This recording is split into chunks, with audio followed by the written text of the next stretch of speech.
O meu tema é a tutela de urgência e a tutela de evidência. O professor Talamini ontem já deu algumas pinceladas sobre esta nova estrutura de tutela jurisdicional no novo projeto do Código de Processo Civil. Se formos observar no título 11 do anteprojeto original, número 166, de 2010, que foi encaminhado ao Senado, e aqui eu faço um parênteses, foi encaminhado um material para vocês que se refere ao substitutivo que saiu do Senado Federal, ainda referente ao projeto 166. Mas, no apagar das luzes, foram inseridas algumas alterações, e que já está na Câmara, que é o projeto de lei 8.046/2010, que posteriormente nós vamos remeter novamente para que esteja mais atualizado. E no projeto de lei que está na Câmara, o título 9 trata, nos seus artigos 269 a 286, de dois tipos de tutelas diferenciadas, denominada tutela de urgência e tutela de evidência.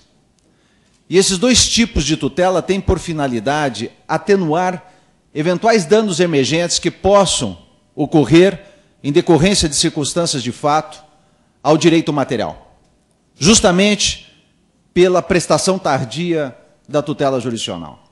Aliás, um dos maiores processualistas contemporâneos da Itália, professor da Universidade de Firenze, o professor Andrea Proto Pisani, ele já teve a oportunidade de fazer a seguinte advertência, de que os efeitos de uma futura decisão de mérito proferida num determinado processo de conhecimento, de cognição plena, esses efeitos podem ser frustrados, seja em decorrência de uma situação de fato, que impede que a decisão judicial valha por si só, ou seja, em decorrência de prolongar-se demasiadamente no tempo o estado de insatisfação do direito, até que seja validada essa prestação jurisdicional num processo de conhecimento.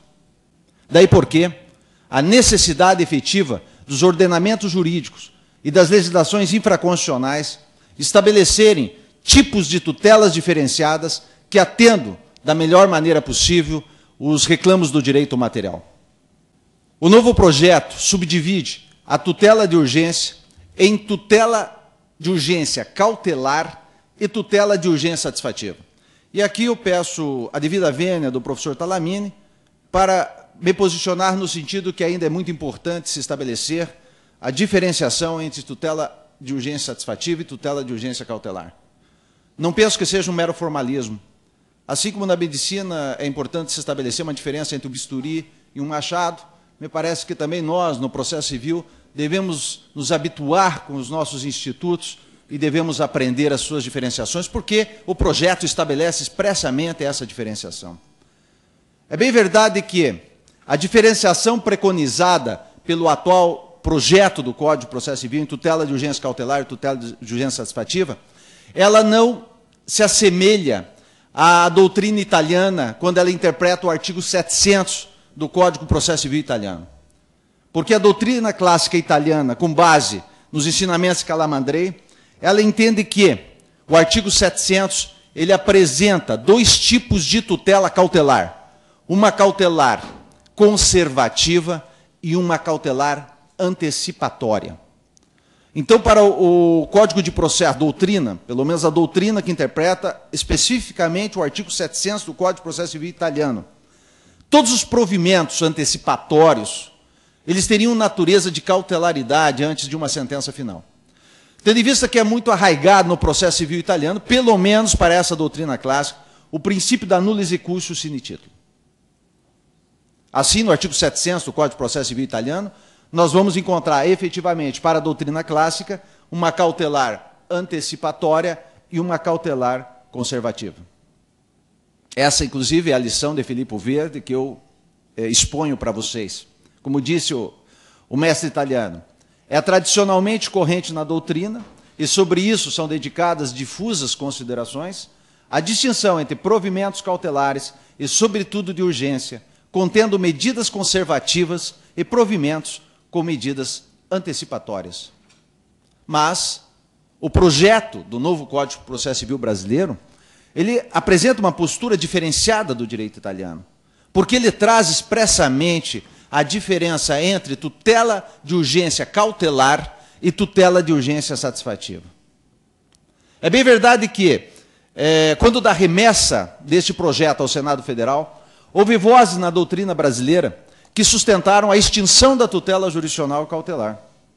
Tendo em vista que, uma vez aprovado o projeto, somente haveria espaço para a concessão de tutela de natureza satisfativa e não havia mais necessidade das medidas cautelares.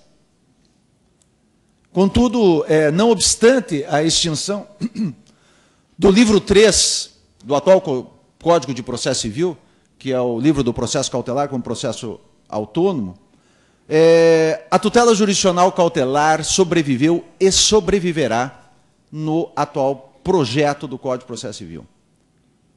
Tanto porque é uma tutela há muito prestada no tempo, no direito processual civil, e porque é uma tutela muito importante para a garantia da eficácia da tutela principal a ser prestada futuramente. E também porque a tutela cautelar, ela não é federal. E isso há muito tempo já exterioriza um dos maiores processualistas que nós temos no Brasil, da PUC de São Paulo, que é o professor Donaldo Armelin. Isso ele falava, que eu vou permitir a permissão aos senhores para fazer uma leitura, para não desviar do pensamento do Donaldo Armelin, isso ele já falava ainda sob a égide da Constituição de 1969. Dizia Donaldo Armelin, nesse aspecto, a tutela jurisdicional cautelar não desaparecerá com a melhoria do instrumento de prestação de tutela jurisdicional satisfativa. Resta saber, contudo, se o tipo de tutela jurisdicional em exame se encontra devidamente embutido no arcabouço constitucional vigente. Isso ele está falando na Constituição de 69. De modo a dali não poder ser retirado pelo legislador ordinário sem lesão a essa estrutura. O respaldo contido na Lei Maior quanto à prestação da tutela jurisdicional centra-se no artigo 153, parágrafo 4 da Constituição Federal de 69, onde se lê que a lei não poderá excluir da apreciação do Poder Judiciário qualquer lesão de direito individual. Haverá lugar aqui para a tutela jurisdicional cautelar, na qual não se pretende reparar a lesão, mas prevenir graves danos e as consequências reparáveis desse, ou manter o equilíbrio dentre os litigantes? A evidência deve ser dada a lesão constante do texto constitucional, uma exegese ampliativa, de modo a permitir sejam ali albergadas outras formas de tutela jurisdicional que não pressupõem uma violação do direito, como sucede com a tutela jurisdicional declaratória stricto sensu ou meramente constitutiva. Destarte, não cabe ao legislador ordinário suprimir a tutela jurisdicional cautelar que, mesmo que não viesse regrada a nível de lei ordinária, seria perfeitamente viável e, pois, deferível com base nos poderes implícitos do Poder Judiciário. Efetivamente, como é disso em matéria constitucional, a atribuição de poderes implica também na outorga de meios para tornar eficazes esses poderes. Portanto, senhores e senhoras, a tutela jurisdicional cautelar, contrariando as vozes que diziam que ela seria extinta, ela advém do próprio texto constitucional, do princípio do acesso à justiça, da efetividade da tutela jurisdicional, enfim, do princípio da ambiguidade. Além do mais, a tutela jurisdicional cautelar não é algo recente da história universal do processo civil. Quando nós falamos em medidas cautelares, vem logo à mente o processo civil romano. E todos nós sabemos que o processo civil romano era dividido em 3 fases. Um período pré-clássico, denominado de lex actione, o período clássico, que era o período formulário, e o período pós-clássico da cognição extraordinária. Desde a primeira lei romana que você tem notícia, a lei das 12 tábuas, ali, doutrinadores já sustentam a presença de dois institutos, 2 interditos, que tinham a natureza de medida cautelar. Uma seria anexos, denominado nexus, outro adictus, 2 interditos de maninexus sobre a pessoa do devedor. Na dictus, o credor comparecia perante o pretor romano, ou magistrado, e dizia que seu devedor não cumpriu a obrigação.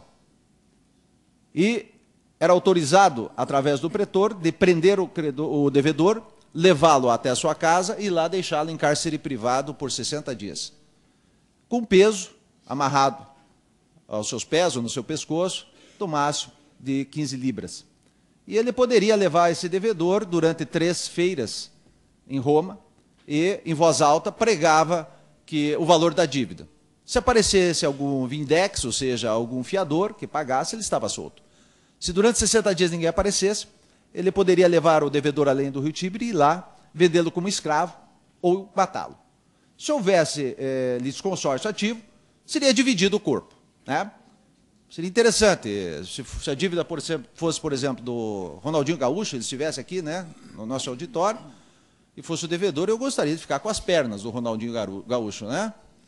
Alguns gremistas aqui, possivelmente o pescoço, né? Porque ele está levando o Flamengo a uma das primeiras posições. Mas vejam a forma de se cumprir esse critério de cumprimento de obrigação através da própria pessoa. E a outra seria o nexus, ou seja, o próprio devedor compareceria ao credor e se oferecia para pagar a dívida mediante prestação de serviço. Alguns doutrinadores, portanto, por sua vez, contestam essa perspectiva. Eles vão dizer o seguinte: olha, isso não é medida cautelar. Isso, na verdade, já é tutela satisfativa de processo de execução. E aí se apresenta na doutrina uma dicotomia, ou a primeira perspectiva de uma existência de tutela satisfativa e tutela não satisfativa. E essa dicotomia se torna muito mais evidente com Piero Calamandrei no século XX, em 1936, quando ele publica aquela obra fantástica, que é o Estudo Sistemático dos Procedimentos Cautelares. Não obstante a isso, a doutrina brasileira e a jurisprudência brasileira ainda sente uma certa dificuldade em diferenciar antecipação de tutela de natureza satisfativa e tutela cautelar. Alguns sustentam que é a provisoriedade. Seria a provisoriedade o critério de distinção entre esses dois tipos de tutela? Existe uma obra chamada Medidas Preventivas, de Lopes da Costa, que foi juiz em Varginha, juiz mineiro, desembargador em Minas Gerais, que ele faz uma diferenciação interessante. Claro que ele não está tratando para diferenciar antecipação de tutela, porque é a obra de 59, e muito menos de tutela cautelar. Ele está diferenciando tutelas urgentes, de direito processual e direito material. E ele apresenta um exemplo do andaime. Ele diz o seguinte: numa construção, um andaime ele é temporário. Ele cumpre a sua finalidade. E uma vez cumprido, ele é retirado. Ele não se confunde com a construção. Já o desbravador que chega no local para colonizar, ele chega, coloca sua barraca e depois a substitui por uma casa principal. Essa casa principal substitui aquela barraca. Isso é provisório. Então nós poderíamos pensar, talvez, numa diferença entre tutela cautelar e tutela satisfativa antecipada, entre uma que o andaime, seria cautelar, ela é temporário, ela cumpre a sua finalidade, mas não é substituída pela construção. Ela tem uma finalidade própria que não se confunde com o objeto que ela visa assegurar, que é a construção. Enquanto que a casa, aquela casa provisória que é substituída pela principal, se ela necessita de algo mais que vai a substituir, isso seria uma antecipação de tutela. Contudo, a doutrina ela não entra nessa questão e ela fica apenas na característica da provisoriedade. Seria talvez a técnica de cognição a forma de diferenciar a tutela antecipada da tutela cautelar? Tem um livro fantástico do professor Kazuo Watanabe, a cognição no processo civil brasileiro, em que ele diz que a cognição seria aquele ato de inteligência, evidentemente num processo, a inteligência do juiz em valorar e analisar as questões de fato e de direito, e que através da técnica de cognição nós podemos construir procedimentos necessários às reais necessidades da tutela jurisdicional. Mas se formos observar, tanto na tutela satisfativa antecipatória quanto na tutela cautelar, a técnica de cognição é a mesma, que é a cognição verticalizada sumária. Então me parece que também não seria até a cognição o critério mais razoável para diferenciar a tutela